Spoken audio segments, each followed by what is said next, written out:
This session is being recorded, and this is Sir Siba Rahman. I'm a professional IELTS and English language instructor, and it has been, Alhamdulillah, 20 years I have been learning this language, and it has been more than 19 years I have been teaching English as a language and preparing students for IELTS examination. And it has been a very successful time since I started teaching online. And I started it alone. And today I have more than 30 faculty members who are working on this platform. And I arranged this weekly workshop for your betterment. Those topics which I do not teach in my regular classes, I normally conduct, or I normally teach those topics on Saturdays. So you can always join this class if you have registered for my classes, right? So आगे चलते हैं. आज का topic है active voice and passive voice. तमाम students की भरपूर तवज्जो, क्योंकि जहां आपकी नॉलेज खत्म होती है वहां से मेरी नॉलेज का आगाज होता है.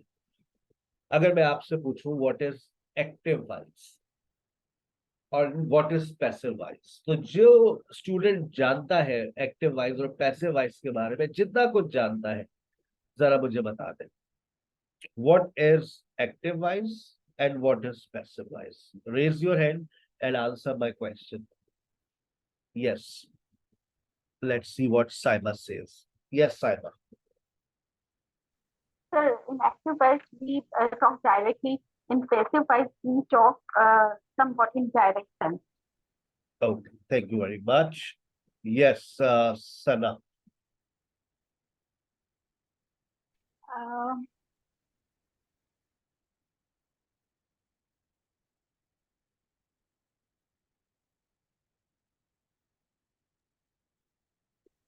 Uh, yes, sir. In passive voice, a subject will become at the start of the sentence. Thank you very much. और कोई कुछ अपने अल्फाज ऐड करना चाहेगा? Sir, I want to tell you something. Yes, Saima. sir, I want to add one thing more, that in passive active voice, we have subject and object both in a sentence, but in some cases in passive voice, subject is understood. Okay. Thank you very much. चलिए, जहां आपकी बातें खत्म होती है वहां से sir की बातें शुरू होती है. फर्ज करें बेटा, देखिए मैं बहुत आसान तरीके से बातों को समझाने का आदी हूं ना. आपने स्कूल में भी पैसिव को पढ़ा होगा, लेकिन शायद जो बातें आज के सेशन में आप सुनेंगे वो आपने ना सुनी हो. देखिए, मैंने कहा बेटा ये आपका घर है, इस घर से SKH का रास्ता बताइए. SKH इंग्लिश लैंग्वेज, वैसे तो हम एक ऑनलाइन इदारा चला रहे हैं, लेकिन फिर भी आपने कहा ठीक है सर, मैं आपको इसका रास्ता बताती हूँ. तो आपने कहा सर ये रहा इसका रास्ता. मैंने कहा ठीक है. मैंने कहा कोई दूसरा रास्ता है? जी सर, एक रास्ता और भी है. आपने वो रास्ता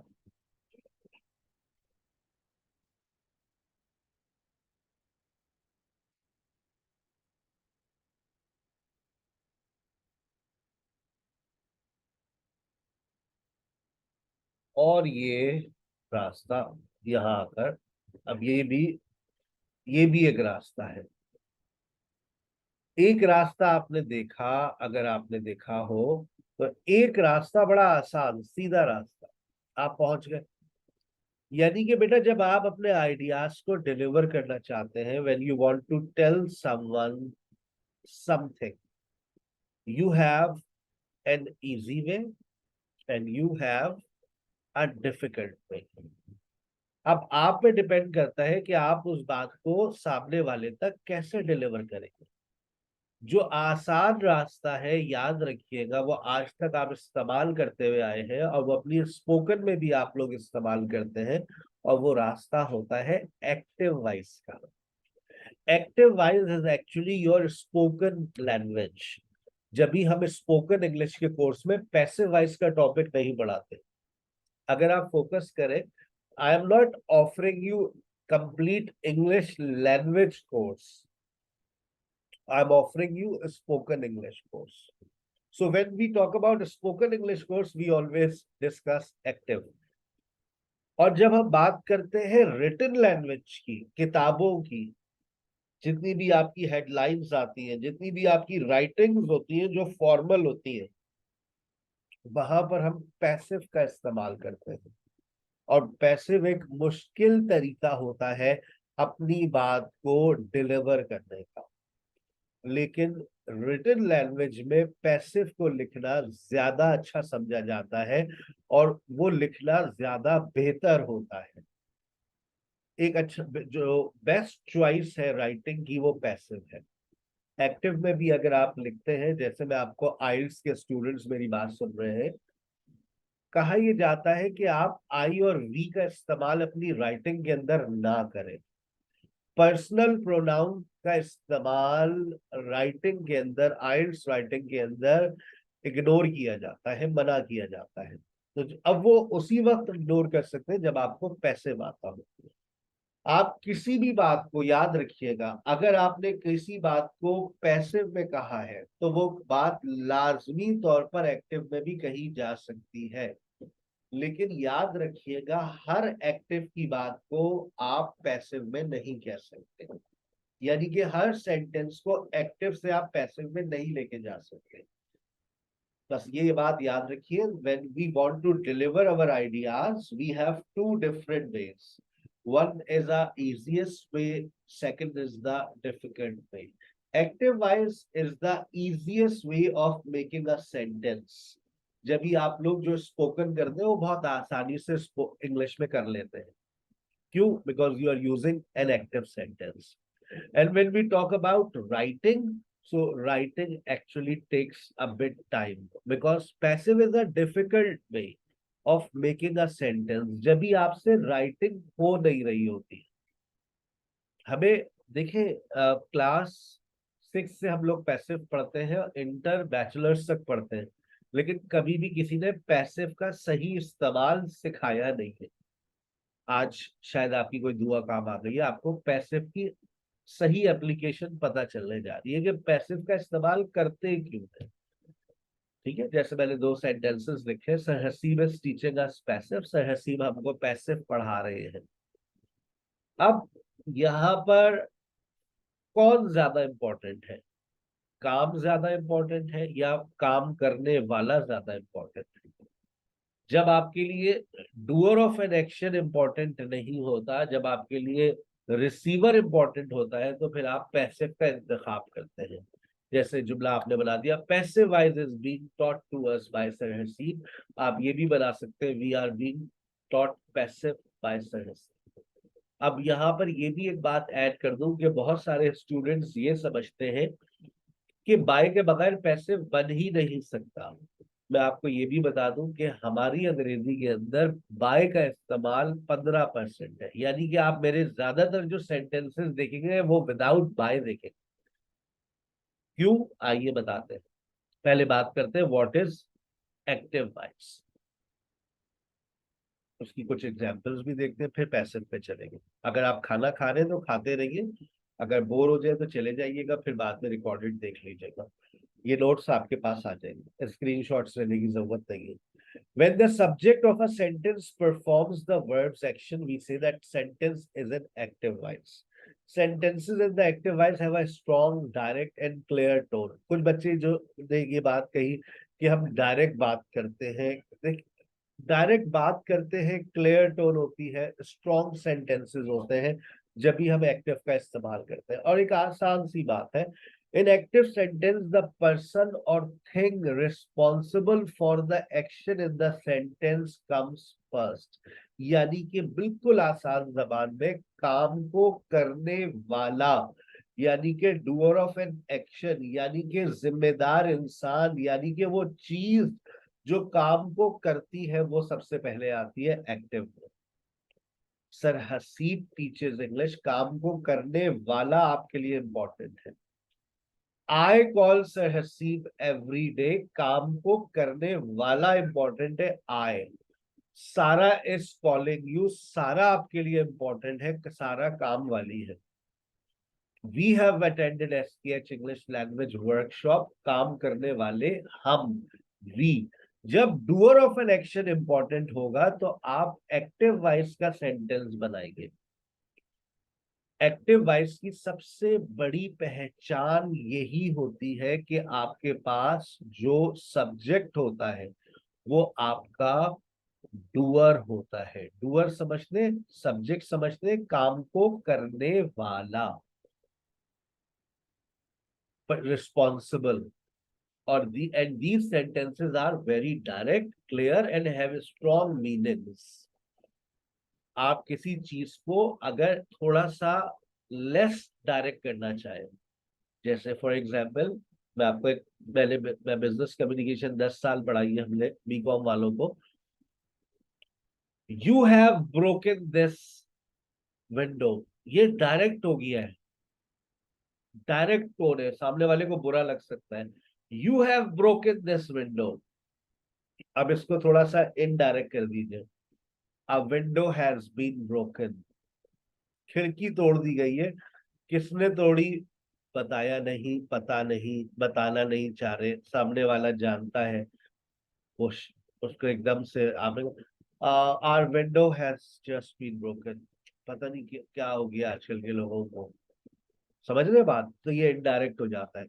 तो पैसिव का इस्तेमाल हम जब भी करते हैं, कब करते हैं, बहुत सारे मीनिंग्स आएंगे, ऐसा ऐसा मैं एक्सप्लोर कर दूंगा। Mister Riyaz posted a letter. Mr. Riaz is an important person. I was writing an essay. और याद रखें, जितने भी ये सेंटेंसेस होते हैं, all three sentences have a basic active voice construction, subject, verb and object. अगर आप दोबारा फोकस करें तो आप देखें सब्जेक्ट वर्ब एंड ऑब्जेक्ट, सहसीब, आई कॉल सहसीब, subject verb and object, Sara is calling you, subject verb and object, we have attended SKH English language workshop, subject verb and object. यही फॉर्मेशन आप बचपन से बहुत ज्यादा यूज करते हुए आए हैं। अब सवाल है, अब बहुत तफसीली बात होगी, तमाम स्टूडेंट्स की बहुत ज्यादा तवज्जो की जरूरत है। एक्टिव वॉइस तो समझ ही आता है, हम इस्तेमाल करते हैं। आज का जो चैप्टर है वो पैसिव पर है। अब अच्छा, मैं ज्यादा ओवरडोज नहीं करूंगा, जहां मुझे महसूस होगा कि बस मेमोरी फुल हो गई है, हम ब्रेक लगा देंगे, नोट्स आपको फॉरवर्ड कर दूंगा, रिकॉर्डेड लेक्चर आपको मिल जाएगा, इसका पार्ट 2 फिर हम नेक्स्ट वीक रखेंगे, ठीक है, ताकि आप उसके ऊपर थोड़ी सा वर्किंग भी कर लें। When do I use passive voice? When do I use passive voice? हम passive voice का इस्तेमाल करते कब है सर, ये बात समझाइए, और ये समझने वाली बात है। कहता है there are following situations where you can use passive voice. The actor से मुराद the doer is unknown. आपको काम करने वाले के बारे में नहीं पता।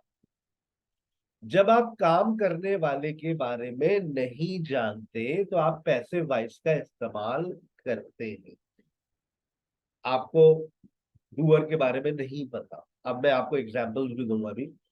When we don't know who the doer of an action is or was, जब हमें नहीं पता कि काम को करने वाला कौन है या काम को करने वाला कौन था।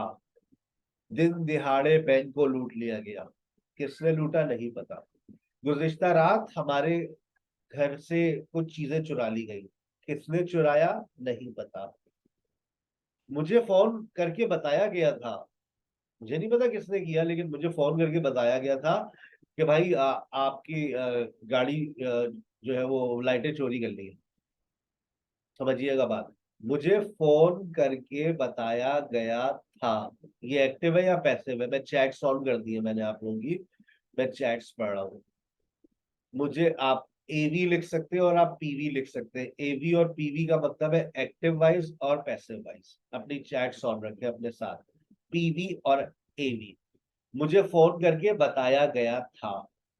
असल में देखो, पहली प्रॉब्लम जो मेरा तजर्बा है 20 साल का लैंग्वेज पढ़ाने का, बच्चे की पहली प्रॉब्लम ये है कि उसको उर्दू और उर्दू में पैसिव की पहचान ही नहीं कर पाता वो, कि ये पैसिव है या एक्टिव है। तो आज के सेशन में कम से कम हम इतना सीखने की कोशिश करेंगे कि हम जैसे ही दिमाग में जुमला आए हम ये पहचान ले, सर ये पैसिव है, सर ये एक्टिव है, ठीक है ना। शायद गौर से देखें, मुझे फोन करके बताया गया था, किसने बताया नहीं पता। अगर मैं ये कहता सारा ने मुझे फोन करके बताया था, सारा कॉल्ड मी एंड इन्फॉर्म, तो फिर होता है एक्टिव वॉइस।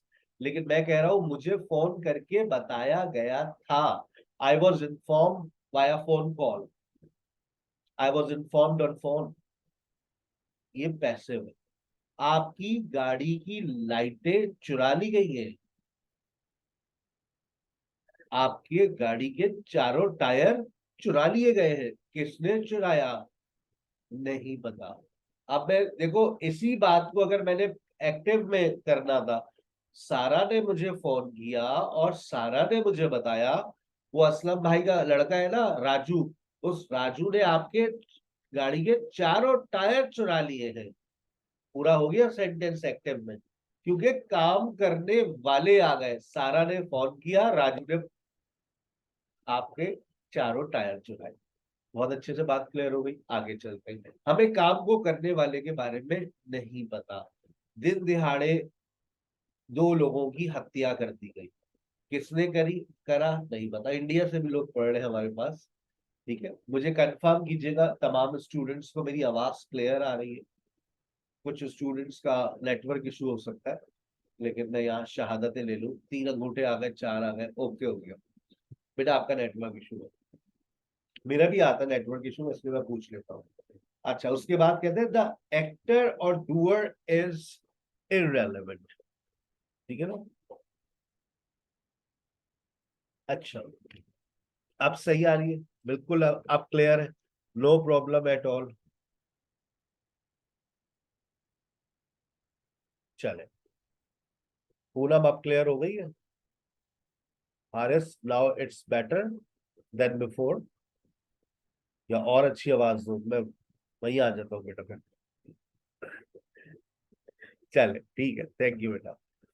अच्छा, the actor is irrelevant when the doer is not an important part of a sentence। आपके घर पे काम वाली आती होगी, उसका नाम फॉर एग्जाम्पल हमारे पास जो आती थी उसका नाम रशीदा था। रशीदा ने कमरा साफ कर दिया है, आपके लिए ये बात इंपॉर्टेंट है, या आप अपने मम्मा से ये कहेंगी मम्मा कमरे साफ कर दिए गए हैं, बर्तन भी धो दिए हैं, और बाहर जो कपड़े पड़े थे उसको भी धोकर फैला दिया गया है। आप बता दें और कोई काम करवाना है आपको। अच्छा, ठीक है, मैं पौधों को पानी डलवाना है, ठीक है। रशीदा जाओ पौधों को पानी डालो। थोड़ी देर बाद आई, मम्मा पौधों को पानी दे दिया है। अब वो चली जाए, हाँ चलो जाओ, जाने जाने दो, पौधों को पानी दे दिया है। Water plants have been watered, all the works have been done, clothes have been washed, all the rooms have been clean. आप समझ रहे हैं मेरी बात। काम करने वाला आपके लिए इम्पोर्टेंट नहीं है। Rashida is not an important person, she is not an, it's very, she is irrelevant, she is not important, you don't want to mention her name, तो अब आप पैसिव का इस्तेमाल करेंगे। अच्छा, कभी कभार ये होता है, देखें यहाँ पर एक सेंटेंसेस बड़े अच्छे लिखे हुए, an experimental solar power plant will be build in Australia desert. कौन बनाएगा, हमारे लिए ये इंपॉर्टेंट नहीं है। जो हमारे लिए इंपॉर्टेंट क्या है, N experimental solar power plant, ये हमारे लिए इंपॉर्टेंट है। when you want to be unclear about who is responsible, and you want to avoid naming the actor in order to be kind or prevent the actor from getting in trouble। देखिए, बड़ी बहुत important बात है ये। कभी कभार आपको ये बात पता है कि काम करने वाला कौन है, लेकिन फिर भी आप क्या करते हैं, आप उसका नाम मेंशन नहीं करते।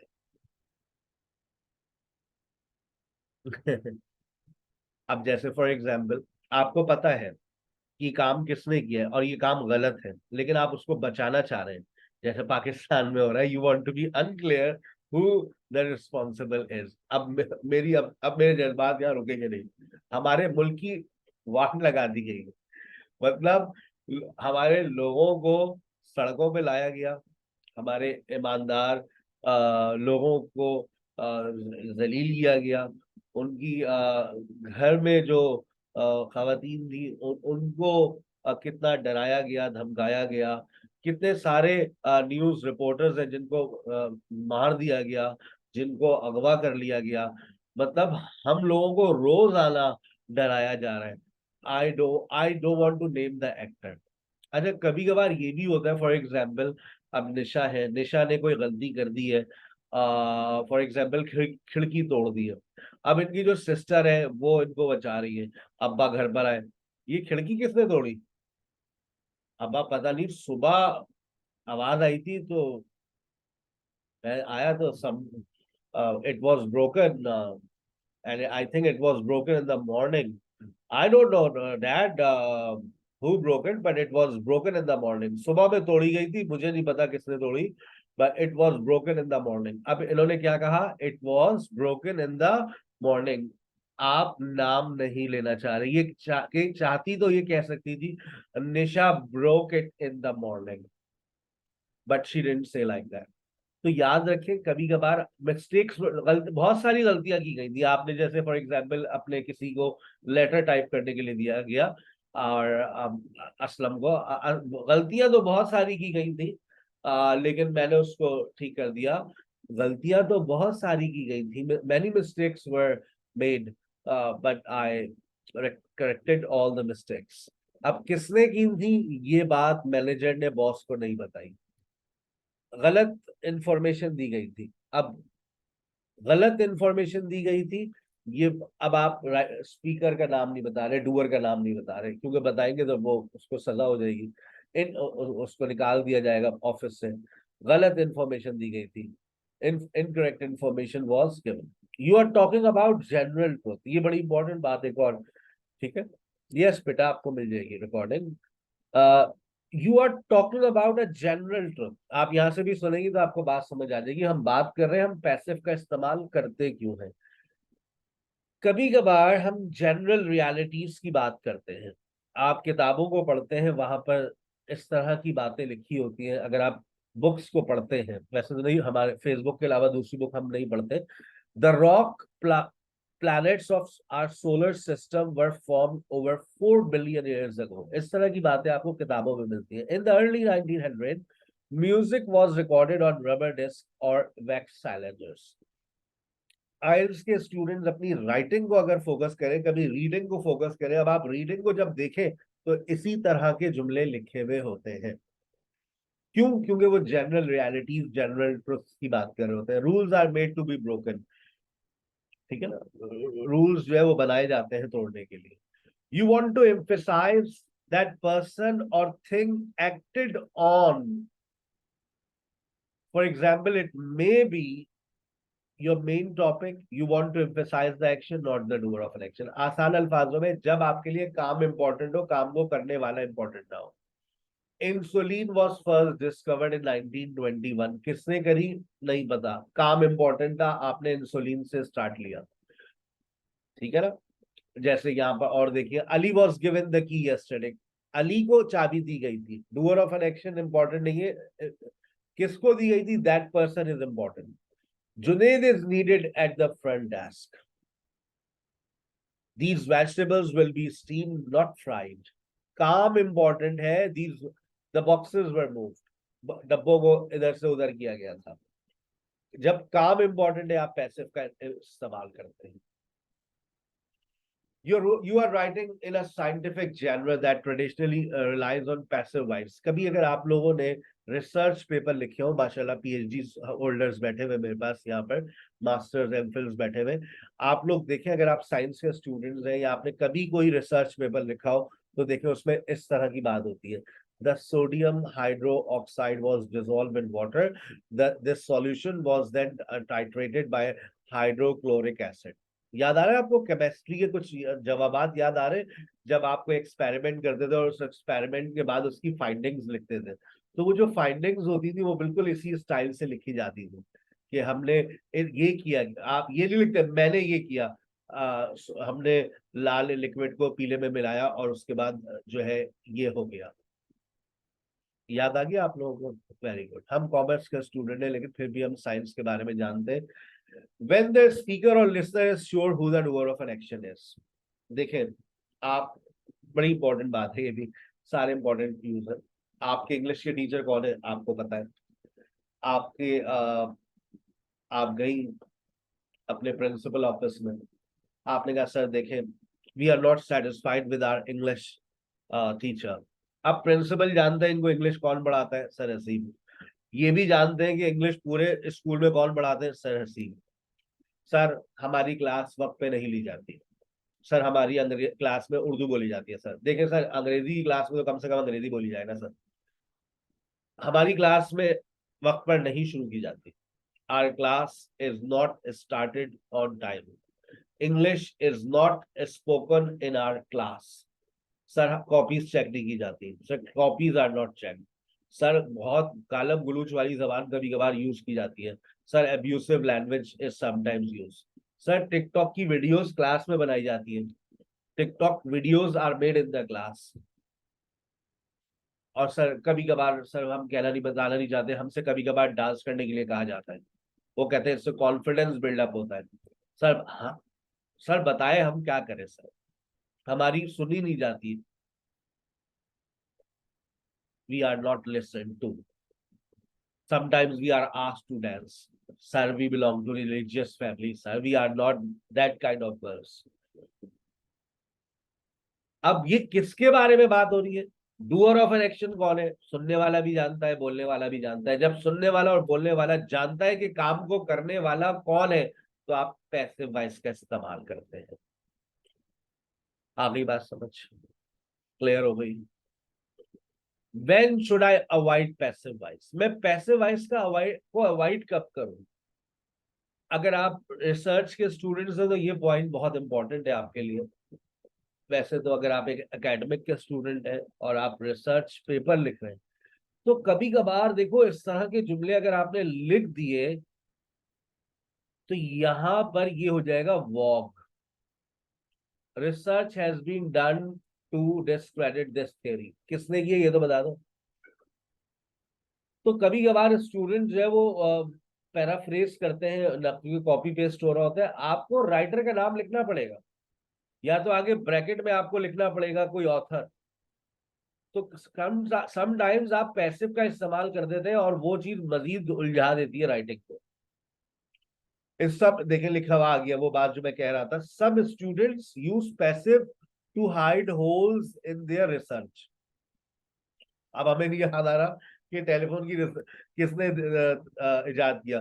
Telephone was invented in 19th century.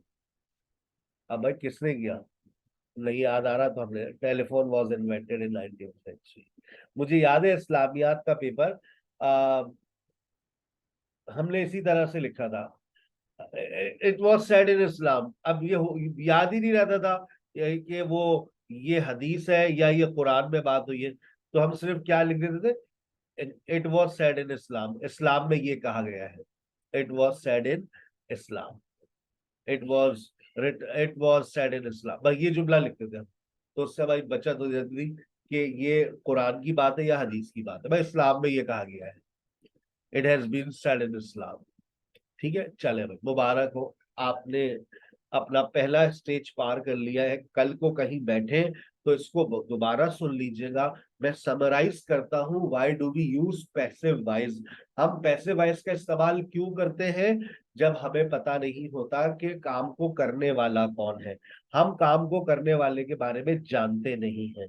हम पैसिव वॉइस का इस्तेमाल क्यों करते हैं? जब काम को करने वाला हमारे लिए इम्पोर्टेंट नहीं होता, जैसे रशीदा, ठीक है ना, या काम हमारे लिए इम्पोर्टेंट, काम हमारे लिए important when the doer of is not an important part of a sentence, या काम को करने वाला उस जुमले का अहम जुज नहीं होता। ठीक है, या फिर आप छुपाना चाहते हैं, आप बताना नहीं चाहते कि काम को करने वाला कौन है। आप जानते हैं कि काम किसने किया है, लेकिन आप उसको छुपा रहे हैं ताकि उसको कोई सजा ना मिले। और हम पैसिव वॉइस का इस्तेमाल जब करते हैं जब हम एक जनरल रियलिटीज की बात कर रहे होते हैं। Water is boiled on 100 degree centigrade. इसी तरह से जब हम किसी काम को फोकस करते हैं, ना कि काम करने वाले पर, काम इंपॉर्टेंट है, इंसुलिन वाज डिस्कवर्ड, या फिर हम कोई साइंटिफिक पेपर लिख रहे हो, वहां पर हम कोई ऐसी बात करते हैं जहां पर समबडी का काम ही नहीं है, वहां पर हम पैसिव का इस्तेमाल करते हैं। जब हम ये जानते हैं कि सुनने वाला और बोलने वाले को पता है कि काम को करने वाला कौन है, हम वहां पैसिव इस्तेमाल करते हैं। अब सवाल ये है कि भाई जब हम एक एक्टिव सेंटेंस को पैसिव में कन्वर्ट करते हैं तो सबसे पहला काम क्या करते हैं?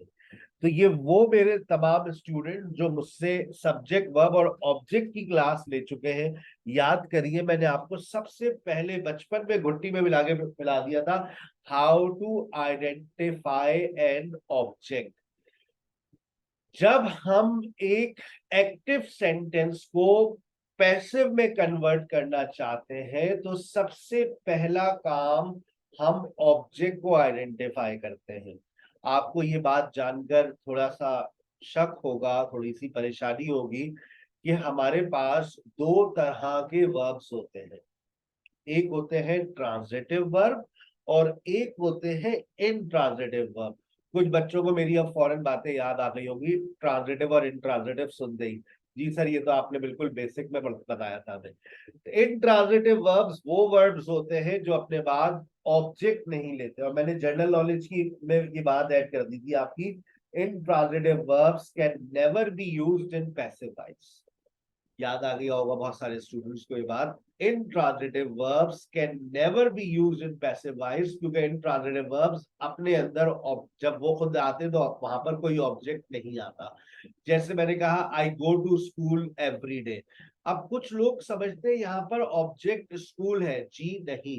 आई go to school every day, यहाँ पर go it is intransitive verb and therefore you are not going to convert this sentence into passive voice। I go to school every day इसका पैसिव नहीं बनेगा। Go, come, arrive, reach, get, walk, run, इनके passive नहीं बनते क्योंकि ये सब intransitive verbs हैं। सर इंट्रांजिटिव वर्ब्स की कोई लिस्ट मिल जाएगी? बिल्कुल मिल जाएगी, आप अपने बेसिक के नोट्स निकाल कर देख लें, उसमें आपको इंट्रांजिटिव वर्ब्स मिल जाएंगे। अब अगर ट्रांजिटिव वर्ब आपके पास है, देखिए पहला जुमला लिखा हुआ है I called Ali in the morning to discuss an important issue. मैंने चैट्स ऑन कर दिया, बताइए इसमें ऑब्जेक्ट क्या है? सबसे पहला मसला यही है, सबसे पहला मसला यही है, I called Ali in the morning to discuss an important issue. तो अब लोगों को ये लगता है वेरी गुड, और बाकी लोग सब लिखिए ताकि मैं आपको इस बात को अच्छे से समझाऊं। अब यहाँ पर देखिए कुछ लोगों के जहन में आ रहा है, मैंने कहा ऑब्जेक्ट क्या है, तो वो स्टूडेंट जो मेरी लैंग्वेज क्लास नहीं लेते वो कहेंगे एन इम्पोर्टेंट इशू, या वो कहेंगे टू डिस्कस, या वो कहेंगे इन द मॉर्निंग। लेकिन जो मेरी लैंग्वेज क्लास का हिस्सा है वो अभी इसका पूरा ऑपरेशन कर देंगे। सर देखिए मैं आपको बताती हूँ, सर आपने कहा था कि आ एन दा से कोई जुमला शुरू हो जाए, कोई कुछ वर्ड्स आ जाए, एन इम्पोर्टेंट इशू। तो सर वो नाउन फ्रेज होता है। सर आपने हमें इन्फिनेटिव और जेरेंट पढ़ाए थे, आपने कहा था कि टू के बाद कोई वर्ब आ जाए तो वो इन्फिनेटिव होता है। सर आपने कहा था इन ऑन ऐड करके कुछ आए उसके बाद आर्टिकल आ जाए फिर कोई नाउन आ जाए, सर वो प्रेपोजिशनल फ्रेज होता है। पूरी आपको ये बातें लैंग्वेज क्लास में सिखाई जाती है। In the morning is a prepositional phrase, to discuss is a infinitive, an important issue, ये मेरी बेसिक की क्लास है। और जो ऑब्जेक्ट आता है उसकी लोकेशन याद रखिए, याद रखिए ऑब्जेक्ट कहां पर आता है, वर्ब के फौरन बाद। आप देखिए वर्ब के फौरन बाद क्या आ रहा है, अली, आई called Ali, Ali is your object. बस पहला काम, सबसे पहला काम है ऑब्जेक्ट आइडेंटिफिकेशन। अगर आपको ऑब्जेक्ट आइडेंटिफिकेशन नहीं आती तो आप लोग मेरा सब्जेक्ट और ऑब्जेक्ट के ऊपर लेक्चर सुन लीजिए, आप लोगों को ऑब्जेक्ट आइडेंटिफिकेशन आ जाएगी। मैं आपसे बेसिक के कुछ लेक्चर शेयर कर दूंगा, आप वो सुन लीजिए। आपको ये भी समझ आ जाएगा इन्फिनेटिव क्या होता है, जेरिड क्या होता है, नाउन फ्रेज क्या होता है, प्रेपोजिशनल फ्रेज क्या होता है। बहुत अच्छे से क्लियर हो जाएगी ये बात, ठीक है ना। जो मेरी आजकल बेसिक की क्लास चल रही है उस पर मैं पढ़ाऊंगा, तो वो बच्चे जिन्होंने अभी रिसेंटली ज्वाइन किया वो टेंशन ना ले, उनको मैंने पढ़ाना है। He went to school by car, अब went आ गया, it's intransitive form. People buy a lot of books and magazines from the stand. बताइए इसके अंदर ऑब्जेक्ट क्या है? आप देखें इन ऑन एट या कोई भी प्रेपोजिशन लगकर आ जाए, आगे आर्टिकल आ जाए, कोई नाउन आ जाए वो तो बन गया प्रेपोजिशनल फ्रेज। यहाँ पर वर्ब क्या है, वर्ब तो सर बाय है, तो बाय के फौरन बाद जो भी लिखा हुआ है वो तुम्हारा जो है ऑब्जेक्ट है। A lot of books and magazines, ये आपका ऑब्जेक्ट है। सो बेटा पैसिव में सबसे पहली चीज ऑब्जेक्ट को आइडेंटिफाई करना है। अब देखो कितनी तुम्हें तकलीफ होगी, बहुत ज्यादा तकलीफ होगी। अली ऑलवेज हेल्प सारा टू डू हर होमवर्क। अब इसमें ऑब्जेक्ट को आइडेंटिफाई करना है आपको। पहले बताइए ऑब्जेक्ट क्या है यहाँ पर। किसी ने कहा होमवर्क, किसी ने कहा घर, किसी ने कहा सारा। तीन ऑप्शंस आ गए मेरे पास। लेकिन जो बच्चे नजर रखेंगे कहां पर, वर्ब के ऊपर, ये रहा वर्ब। तो जो लोग आखिर में देखेंगे वो हमेशा गलती करेंगे। आप वर्ब को आइडेंटिफाई करें। वर्ब क्या है, हेल्प्स। हेल्प्स के बाद जो भी होता है वो ऑब्जेक्ट होता है, सारा। आखिरी बात समझ। My sister is cooking macaroni in the kitchen now. मैं आपको फिर साथ साथ समझाता भी जा रहा हूं। देखिए नाउ आपका एडवर्ब है, इन द किचन आपका प्रेपोजिशनल फ्रेज है, आपका वर्ब है कुकिंग, तो कुकिंग के बाद macaroni. People can spend a lot of money on food. On food आपका प्रेपोजिशनल फ्रेज है। मैंने कहा इन ऑन एड करके कुछ भी नाउन आ जाए वो प्रेपोजिशनल फ्रेज बन जाता है। इसमें स्पेंड आपका वर्ब है, तो बस आपको मिल गया आपका object a lot of money. somebody will tell him to go and see the manager। बताइए इसमें ऑब्जेक्ट क्या है। शुरू से देखा करो, पहले वर्ब को पकड़ो। वर्ब पकड़ लिया उसके फौरन बाद तुम बता दोगे सर ये है। फरा देखो बेटा, इधर से चलते हैं, somebody से स्टार्ट लेते हैं। somebody will tell, वर्ब क्या है, टेल। टेल के बाद क्या लिखा हुआ है, टेल के बाद क्या लिखा है बेटा, आप वर्ब को पकड़े ना, वर्ब विल टेल। बस आगे मत देखें, आगे देखेंगे गलती करेंगे। सीधे हाथ से ऑब्जेक्ट को आइडेंटिफाई ना करें, उल्टे हाथ से स्टार्ट करें। People mustn't pick the flowers, आपके लिए ऑब्जेक्ट क्या है, flowers. Everywhere is not your object. आ गई बात समझ, क्लियर। अच्छा, अब दूसरी बड़ी इंपॉर्टेंट बात, बहुत ही इंपॉर्टेंट बात है, आखिरी झटका दूंगा ये, उसके बाद फिर बात खत्म हो जाएगी। देखो बेटा, आपने पहला काम सीख लिया, आपने ऑब्जेक्ट को आइडेंटिफाई किया और ऑब्जेक्ट को आप सब्जेक्ट में लेकर आ गए। अब याद रखो, याद रखो, याद रखो मेरी दूसरी और तीसरी बात। तुम्हारे पास जितने भी वर्ब्स होते हैं, मैं कुछ बातें लिख रहा हूं, मुझे लिखने की इजाजत दीजिए। बस जज्बाती ना हो, जल्दबाज ना बने, ठीक है ना। जल्दबाज लोग अच्छे नहीं लगते मुझे। Language learning is a game of patient. Have patience, be patient, you will remain a patient, right, of mine, and I will remain your doctor। चलिए, अब मैंने कहा आई टीच। देखें मैं सारी बातें लिख रहा हूं, जितनी चीजें पैसिव में जा सकती हैं, आखिरी झटका ये आप लोगों के लिए। आई एम टीचिंग, और इन सब की मीनिंग्स आपको आती है। आई हैव टॉट, ये सब मैंने सेंटेंस जो लिख रहा हूं, और मैं लिख रहा हूं active voice. I teach English, I am teaching English.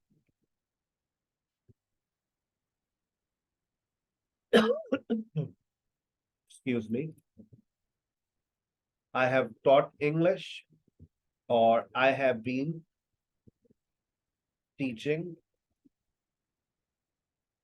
English for 2 years, 20 years। अच्छा, ये प्रेजेंट के 4 सेंटेंसेस आ गए। अब मुझे इसी सेंटेंसेस को पास्ट में करना है। आप देखिए, आपके पास, आप लोगों को, बहुत सारे बच्चे जो रेगुलर पढ़ रहे हैं मेरे पास, उनको ये फॉर्मेशन याद हो चुकी है, ठीक है, दे हैव नो प्रॉब्लम। आ रहा हूं बेटा, अभी सारी बातें लिखूंगा। अब मैंने पास्ट में लिखा, I taught English. Past simple, I was teaching English. Past progressive, I had taught English, I had been teaching English. होगा 8 टेंसेस। अब आइए, आप मॉडल्स में लिख लेते हैं। मुझे अंग्रेजी पढ़ानी चाहिए, आई शुड टीच इंग्लिश। सही है बेटा मॉडल। अब मॉडल वर्ब्स बहुत सारे स्टूडेंट्स ने पढ़े ही नहीं होंगे, तो उनको, लेकिन आज उनके सामने आ रहे हैं। आई कैन टीच इंग्लिश, मैं इंग्लिश पढ़ा सकता हूँ। आई कैन टीच इंग्लिश, मुझे लाजमन इंग्लिश पढ़ानी चाहिए। I must teach English, should की जगह पर क्या लगा देते, मस्ट। मैं शायद इंग्लिश पढ़ाऊं, आई आई मे टीच इंग्लिश, हो गया आई मे टीच इंग्लिश। आई की जगह पे अगर मैं ही लगा दूं तो आपको कोई एतराज तो नहीं होगा, जुमला ज्यादा अच्छा मीनिंग देगा। उसे इंग्लिश पढ़ानी चाहिए, वो लाजमन उसे इंग्लिश पढ़ानी चाहिए, या वो लाजमन इंग्लिश पढ़ाता होगा। He can teach English, he may teach English. ये सब प्रेजेंट है, मैं इसका पास्ट कर देता हूँ। ये देखिएगा, मैंने इसका पास्ट करूंगा तो क्या हो जाएगा, टीच का टॉट हो गया, ठीक है। और बीच में लगा दीजिए हैव, पास्ट में लगाना पड़ता है। उसने लाजमन इंग्लिश पढ़ाई होगी, he must have taught English, जब भी उसकी इंग्लिश इतनी अच्छी है, वो इंग्लिश पढ़ा सकता था, पास्ट हो गया, ही कुड हैव टॉट। मैं सारी मैक्सिमम फॉर्मेशंस आपके सामने लिख रहा हूं ताकि आपको कोई परेशानी ना हो। He must, he may have taught English, models का मैंने प्रेजेंट से पास्ट भी कर दिया। अच्छा, अब मैं कुछ स्ट्रक्चर्स इस्तेमाल कर रहा हूं, अगर आप इजाजत दें। I have to teach English, बहुत कॉमन स्ट्रक्चर्स लिख रहा हूं। I have to teach English, ठीक है। I am going to teach English, ठीक है, मैं इंग्लिश पढ़ाने वाला हूँ। I use to teach English, बस। अच्छा, एक और भी लिख देते हैं, I had to teach English, मैं इंग्लिश पढ़ाया करता था। आप इसका स्क्रीनशॉट ले लें आइल्स वालों, ये फॉर्मेशन तुम्हारे दिमाग में और जबान पर होनी चाहिए। ये सारे सेंटेंसेस आपको बिल्कुल पानी की तरह आने चाहिए। प्रेजेंट के 8 मॉडल वर्ब्स और ये स्ट्रक्चर्स, कंडीशनल्स में नहीं लिखे अभी, वो जरूरत नहीं है। I had to teach English, ये मैंने स्ट्रक्चर्स लिख दिया। इसका स्क्रीनशॉट ले लीजिए, अपने नोटबुक में लिख लीजिएगा। मैंने इसको कॉपी कर दिया और कॉपी करके आपको चैट में भी भेज रहा हूँ।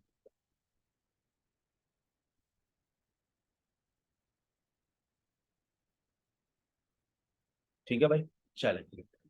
अब आइए, अब मेरी बात जो मैं शुरू करने जा रहा हूं उसको गौर से सुनिएगा। अब ये फिर स्क्रीन पर आ जाएंगे। Passive auxiliary verb be is always used according to tense और सिचुएशन।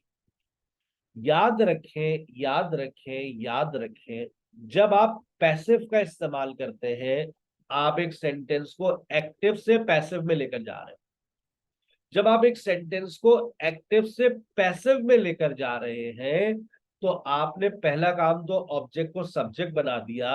दूसरा काम, अब आप पैसिव का लाजमी तौर पे ऑक्सिलरी वर्ब इस्तेमाल करेंगे, as per situation, according to tense, जो भी आपके सामने में करूंगा इस्तेमाल।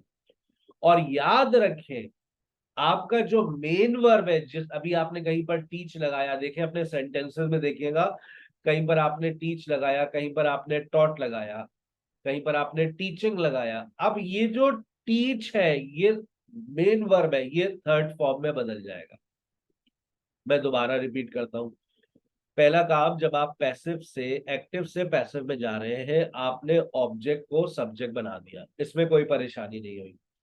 अब लाजमी तौर पर आपको पैसिव का ऑक्सिलरी वर्ब यूज करना है, वो है बी। उसको आप इस्तेमाल करेंगे अकॉर्डिंग टू टेंस और अकॉर्डिंग टू सिचुएशन। ये देखें, मैं यहीं पर बात रोक कर मैंने आपको दिखाता हूं, ये है पैसिव का ऑक्सिलरी वर्ब बी। ये खुलता है वॉज वर्ब में, ये खुलता है बीन में, ये खुलता है इज़एमआर में, ये खुलता है बीइंग में, ये सारे इसके बच्चे हैं। अब जब, और इसके बाद आप हमेशा थर्ड फॉर्म ऑफ वर्ब यानी पास्ट पार्टिसिपल का इस्तेमाल करेंगे। यानी कि जो आपने कहीं पर टीच लिखा है, कहीं पर टीचिंग लिखा हुआ है, कहीं पर आपने टीचर्स लिखा हो, कहीं पर सिर्फ टीच लिखा हो, तो वो किस में कन्वर्ट हो जाएगा, थर्ड फॉर्म के अंदर। अब सवाल ये है, देखो एक बच्चे का मासूम सा सवाल, सर हम प्रोग्रेसिव को पहचानने के लिए टीचिंग लगाते हैं, सिंपल को पहचानने के लिए टीच लगाते हैं, सेकंड फॉर्म लगाते हैं पास्ट सिंपल को पहचानने के लिए, थर्ड फॉर्म लगाते हैं परफेक्ट को पहचानने के लिए, और ये सारे काम हम मेन वर्ब के साथ करते हैं। अब तो आपने मेन वर्ब को थर्ड फॉर्म में कन्वर्ट कर दिया है पैसिव में। अब हम कैसे पहचानेंगे ये प्रोग्रेसिव है, ये परफेक्ट है, ये सिंपल है? ये बहुत अच्छा सवाल किया बच्चे ने। आपका सारे के सारे मेन वर्ब थर्ड फॉर्म में चले गए, तो अब आप कैसे पहचानेंगे कि राइटिंग, ये देखिएगा, writing, writes, wrote, written, writes, जितनी भी फॉर्म्स है सब रिटन में कन्वर्ट हो गई। अब क्या करें भाई? भाई देखे ना, राइट, हम प्रेजेंट सिंपल में राइट्स लिखते हैं, हम प्रेजेंट सिंपल में पास्ट सिंपल में राइट भी लिखते हैं, फिर हम रोड भी लिखते हैं, फिर हम राइटिंग भी लिखते हैं, और फिर हम परफेक्ट के अंदर रिटन भी लिखते हैं। अब आपने तो ये कह दिया है इन सब को किस में कन्वर्ट कर दें आप? पैसिव में, रिटन में। अब आपका सवाल उठेगा ना कि सर अब हमें कैसे पता चलेगा कि ये सिंपल सी सिचुएशन है, ये प्रोग्रेसिव है, ये परफेक्ट है? तो यही बातें आपको कौन बताएगा? ये बताएगा पैसिव का ऑक्सिलरी वर्ब। आइए पैसिव के ऑक्सिलरी वर्ब का ऑपरेशन करते हैं। गौर से देखिए अपनी स्क्रीन के ऊपर, पैसिव का ऑक्सिलरी वर्ब ये रहा, be plus, be plus third form of verb.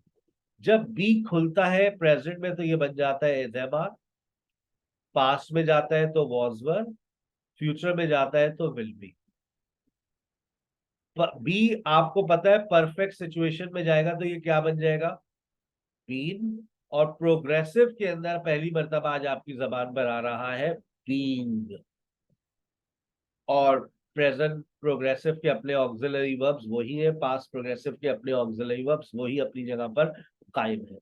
Present perfect के अपने ऑक्सिलरी वर्ब्स अपनी जगह पर दस्तयाब है, आप इस्तेमाल कर सकते हैं। देख रहे हैं आप? अब ये present simple, past simple, future simple, perfect, perfect progressive, present progressive, past progressive. Sir आप परफेक्ट प्रोग्रेसिव, उसका पैसिव बनता ही नहीं है। आइए अब उन्हीं सेंटेंसेस को लेकर आते हैं, अपनी गुलागार आंखों से देखेंगे ना बनते हुए तो आपको याद हो जाएगा, समझ आ जाएगा। आइए पहला काम करें मेरे साथ। पहला काम है, तमाम स्टूडेंट्स मेरे साथ साथ चलते रहिएगा। पहला काम, हमको एक्टिव से पैसिव में जा रहे हैं। जब हम एक्टिव से पैसिव में जा रहे हैं तो आपको सबको पता है कि इंग्लिश पहले आ जाएगा, ऑब्जेक्ट सब्जेक्ट में आ गया। अब पैसिव का ऑक्सिलरी वर्ब लगाना है, तो पैसिव का ऑक्सिलरी वर्ब आपने क्या लगाया? प्रेजेंट के अंदर इज एम आर, प्रेजेंट के अंदर इज एम आर। और अब जितनी भी टीच है वो किस में कन्वर्ट हो जाएंगे? इंग्लिश इज टॉट, अंग्रेजी पढ़ाई जाती है। बाय यहां पर लगाना जरूरी नहीं है तो नहीं लगाना मैं। इंग्लिश, अब यहां पर देखिएगा, अब दोबारा इंग्लिश आ गया। अब प्रेजेंट प्रोग्रेसिव के अपने ऑक्सिलरी वर्ब्स क्या होते हैं? Is am are. अब मुझे यहाँ पर पैसिव का ऑक्सिलरी वर्ब चाहिए कि मैं प्रोग्रेसिव सिचुएशन को जाहिर करूं। वजह कि आगे तो मैंने यही इस्तेमाल करना है, टॉट। अब कैसे पता चलेगा ये प्रोग्रेसिव है? तो आपने बीच में क्या लगा दिया? Being. English is being taught, English पढ़ाई जा रही है। अब आप परफेक्ट में जा रहे हैं, अब थर्ड फॉर्म तो सब में आ रही है, कैसे पता चलेगा कि ये परफेक्ट है? आपने बीन लगा दिया, इंग्लिश हैज बीन टॉट। फिर इसका पैसिव अनयूजुअल, बनाने की जरूरत ही नहीं, बनाने की मैंने लिखा है अनयूजुअल, नामुमकिन नहीं है, अनयूजुअल है, बनाते नहीं है। पास्ट सिंपल में आइए, अब आई टॉट इंग्लिश, इसका पैसिव क्या बनेगा? English, English. अब पैसिव का auxiliary verb was taught, English पढ़ाई गई थी, इंग्लिश वाज टॉट। इसको पास्ट प्रोग्रेसिव में जाएंगे तो इंग्लिश सब्जेक्ट को ऑब्जेक्ट को सब्जेक्ट बनाया, इंग्लिश वाज बीइंग टॉट। फिर पास्ट परफेक्ट में इंग्लिश हैड बीन टॉट। इसका नील बनता ही नहीं है। He should teaching. अब देखो ये नई चीज आ रही है, ये आज से पहले तुम लोगों ने मॉडल्स के अंदर पैसिव नहीं बनाए। जरा देख लो, इधर देख लो भाई। इंग्लिश मॉडल लेकर आओ, मॉडल को लाओ, model model model model model ले आओ, शुड। आप मॉडल के बाद सिर्फ क्या लगेगा, बी। पैसिव को ऑक्सिलरी वर्ब तो लगाओ। इंग्लिश के बाद शुड अपनी जगह पर रहा, पैसिव का ऑक्सिलरी वर्ब और उसके बाद थर्ड फॉर्म। सारे मॉडल्स का पैसिव ऐसे ही बनेगा। बनाकर दिखाओ। English must be taught, English can be taught,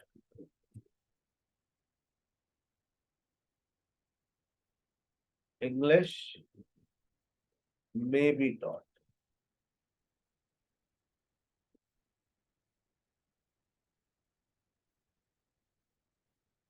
English पढ़ाई जानी चाहिए, इंग्लिश पढ़ाई जा सकती है, इंग्लिश लाजमन पढ़ाई जानी चाहिए, English must be taught, English शायद पढ़ाई जाती हो। अब इसका पैसिव देखो, इसका पैसिव इंग्लिश से उठाओ, should have been taught, English should have been taught, English लाजमन पढ़ाई जानी चाहिए थी, English should have been taught, English पढ़ाई जानी चाहिए थी, इंग्लिश लाजमन पढ़ाई गई होगी। अब आपको इसके लिए अगर आपको मॉडल्स आते हैं तो आपको उर्दू समझ आ रही होगी, ठीक है। English must have been taught. अभी आप फॉर्मेशंस को फोकस कर रहे हैं, इसकी दूसरी एपिसोड मुझे लाजमन रखनी पड़ेगी फॉर बेटर अंडरस्टैंडिंग, लेकिन इसके लिए आपको टेंसेस और मॉडल्स की नॉलेज होनी चाहिए। English could have been taught, English could have been taught. Sentence देखिए, ऑब्जेक्ट को सब्जेक्ट बनाया, उसके बाद पैसिव को ऑक्सिलरी वर्ब लग रहा है। ही मे हैव टॉट इंग्लिश। अब इसका कैसे बनाओगे, इंग्लिश शायद पढ़ाई गई हो, इंग्लिश में हैव बीन टॉट। ये थे मॉडल्स के पैसिव। कोई सोच सकता है, अब कोई मुझे बता सकता है, I have to teach English, इसमें मैं पहले क्या लिखूं, कैसे बनेगा जुमला। ऑब्जेक्ट को सब्जेक्ट बनाओ,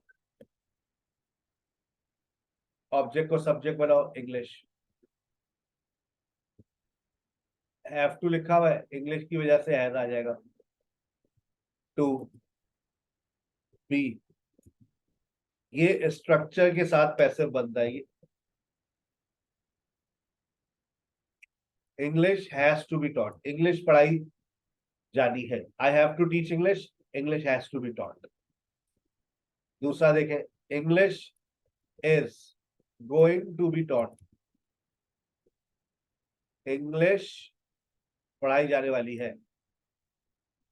English I use to teach English, इसका पैसिव इंग्लिश पढ़ाई जाया करती थी, हमारे स्कूल में इंग्लिश पढ़ाई जाया करती थी। English used to be taught in our school. और I had to teach English, मुझे इंग्लिश पढ़ानी पड़ी, मुझे इंग्लिश पढ़ानी पड़ी। English had to be taught. Screenshot ले लो बेटा ये। तो हमारे पास टेंसेस, मॉडल्स और स्ट्रक्चर्स के पैसिव आ गए। मैं आपको इसको चैट में भी सेंड कर देता हूँ, आप इसको सेव कर सकते हैं।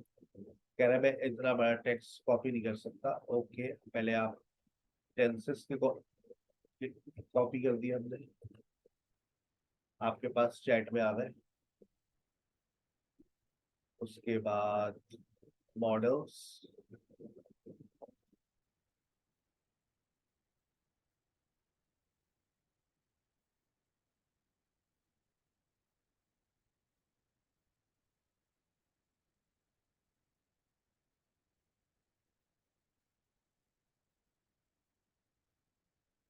चल ये मैंने आपको चैट में भी भेज दिया, आप उसको सेव कर ले, अपने पास व्हाट्सएप कर ले, इसका स्क्रीनशॉट ले ले, नोटबुक में लिख लीजिएगा, ले ले स्क्रीनशॉट। ये पूरी अंग्रेजी का पैसिव बना दिया मैंने, टेंसेस, मॉडल्स, स्ट्रक्चर्स, खत्म अंग्रेजी पैसिव की, ठीक है ना। चलिए अब आइए नीचे, देखिए, I write a letter is written, I am writing a letter. अब आप देखें राइट को देखें, मैंने क्या कर दिया, रिटन, राइटिंग को देखें रिटन, रिटन को रिटन, रोड को रिटन, राइट्स को रिटन। लेकिन आप ये देखिए कि आपने इस टेंस को बनाने के लिए किया क्या, आई राइट अ लेटर, आपने पैसिव का ऑक्सिलरी वर्ब इस्तेमाल किया। I am writing a letter is been, passive का ऑक्सिलरी वर्ब आ गया been. I have written a letter, passive का ऑक्सिलरी वर्ब आ गया been, has been, a letter has been written. Past simple में गए, a letter was written, Sonia writes a letter is written by Sonia. अब ये bye क्यों आता है, कब आता है, और बाय कहाँ नहीं आता, आखिरी बात है, फिर छुट्टी, you can enjoy your weekend.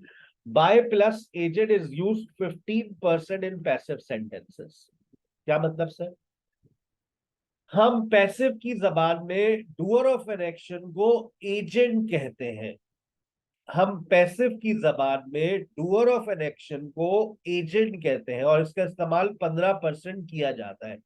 मैं जो अब बात कहूंगा आप बिल्कुल मेरी बात से एग्री करेंगे। हम पैसिव का इस्तेमाल करते क्यों है, सवाल है। तो आप सब ये कहेंगे सर जब doer of an action important नहीं होता, पता नहीं होता, या हम इस्तेमाल नहीं करना चाहते होते, यही बोलेंगे ना। जब डूअर हमें पता नहीं होता, डूअर के बारे में हम बताना नहीं चाहते, डूअर हमें पता नहीं होता, डूअर इंपॉर्टेंट नहीं होता, काम इंपॉर्टेंट होता है, तो फिर क्यों लगा रहे हो बाय का, बाय क्यों लगा रहे हो फिर, जब तुम्हारे लिए डूअर इंपॉर्टेंट ही नहीं है। जब तुम काम करने वाले को बता के बारे में बताना ही नहीं चाह रहे, तो मैं काम करने वाले के बारे में पता ही नहीं है, तो फिर क्यों लगा रहे हो भाई बाय। बचपन से तुम लोगों को बाय लगवा दिया गया है, by be, by them, by us, by him, ये तो जायज ही नहीं है। मैं इंग्लिश ऑनलाइन पढ़ाता हूं, English is taught online, these days English language is taught online, and it's a very good idea, people are really improving, English is taught online। कौन पढ़ाता है, बहुत सारे लोग पढ़ाते हैं। लेकिन जब आप ये कह रहे हैं English is taught online by me, तो ये लगाना दुरुस्त नहीं, क्योंकि आपने अपने आप को इनडायरेक्ट कर दिया है, आप अपने आप को बताने ही नहीं चाह रहे अपने बारे में। English is taught online, normally all the students are sent messages before the class, and they are properly informed about the classes an hour before। उन्हें कौन बताता है, दैट्स नॉट इम्पोर्टेंट, बस बता दिया जाता है क्लासेस के बारे में, 1 घंटे पहले उनको मैसेज भेज दिया जाता है, ताकि वो खाने वाले बना के, रोटी वोटी बनाकर अपनी क्लास से बैठ जाए। तो याद रखिए, by me, by him, by her, by them, by us, by you, by it मत लगाइएगा आज के बाद। By someone, by somebody, by nobody, by no one, by everybody नहीं लगाएंगे, तो फिर लगाएंगे कब, he gives us some money, आप नहीं लगाएंगे, we are given money, that's all. अगर ऐसा हो जाए, अगर ऐसा हो जाए कि भाई काम करने वाला भी इंपॉर्टेंट और काम भी important, SHO Zafar arrested Salim काला, काम भी इंपॉर्टेंट, इतना बड़ा काम, भाई सलीम काले को पकड़ लिया, Salim Kala was arrested by SHO Zafar. अब काम भी इंपॉर्टेंट, काम करने वाला भी important. This book was written by Imran Khan, the book My Life was written by Imran Khan. तो जब बुक,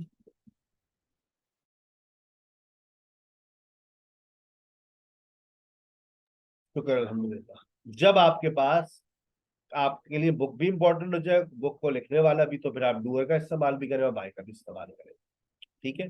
ये पैसिव विद मॉडल वर्ब्स की आपके पास फॉर्मेशन आ गई, जो मैंने अभी डिस्कस करी थी, और पैसिव विद इन्फिनेटिव जो मैंने ऊपर डिस्कस की थी उसकी भी आपके पास आ गई। इसका बकायदा एक चार्ट भी दे दिया आप लोगों को मैंने, active and passive voice tenses chart. आप इसको पढ़ के और अच्छे से जो बातें मैंने आपको ऊपर समझाई है वो आपके लिए आसान हो जाएगी, बिल्कुल उन स्टूडेंट्स के लिए जो नहीं समझ पाते, तो उनको मैंने दे दिया है। उसके बाद मॉडल्स वर्ब्स का भी एक मैंने ये चार्ट आपको दे दिया है, आप इसकी अभी आपके पास व्हाट्सएप पे भी आ रहा है, तो आप इसको देख लीजिएगा। और आखिर में मैंने आपको एक एक्सरसाइज दी है, और आप इस एक्सरसाइज को कोशिश कीजिएगा, आप इसको मोबाइल पे टाइप कर लें, मोबाइल पे इसके आंसर्स मुझे फॉरवर्ड कर दें। और मेरा नंबर आपको पता है किस नंबर पे, 0317 029 6209, 1 से लेकर 40 तक ये है। अगर आपने इसको सॉल्व कर लिया तो ये आपका स्टेप 1 हो गया है, आपने पैसिव को काफी हद तक सीख लिया है। ठीक है, अब पैसिव को रिटन के अंदर किस तरह से इस्तेमाल किया जाता है इसके ऊपर फिर एक एपिसोड रखेंगे। मैं उम्मीद करता हूँ आज का सेशन आपको पसंद आया होगा। पसंद आया है तो इस तरह से हर हफ्ते को आते रहिए। सर अगले हफ्ते कौन सा लेक्चर, कौन सी वर्कशॉप मिलेगी? अगले हफ्ते हम वर्कशॉप रख रहे हैं प्रपोजिशंस पर। ठीक है, पब्लिक डिमांड के ऊपर प्रपोजिशंस के ऊपर एक्सरसाइज रखेंगे। ये रिकॉर्डेड लेक्चर आपके पास बहुत जल्द आ जाएगा। अपना बहुत ख्याल रखिएगा। Thank you very much. अस्सलाम वालेकुम व रहमतुल्लाहि व बरकातहू।